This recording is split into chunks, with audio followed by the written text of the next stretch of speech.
1萬名司機申請牌照會點樣處理。佢話法例提供發放牌照嘅方式，包括抽籤，由運輸署署長對某類人士車輛作優先考慮等，強調要做到公平、公開、公正。立法會三讀通過皇崗口岸港方口岸區條例草案。保安局局長鄧炳強表示，7月31號凌晨0時起，港方口岸區會變成香港嘅地方，其後會進行設置工程，並同內地方面測試系統、交通同人流。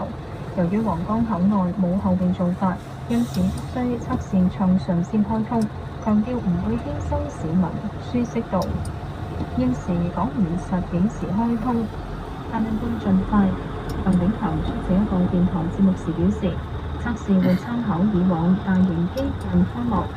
例如啟德體育園嘅經驗，而多年前赤鱲角機場開幕時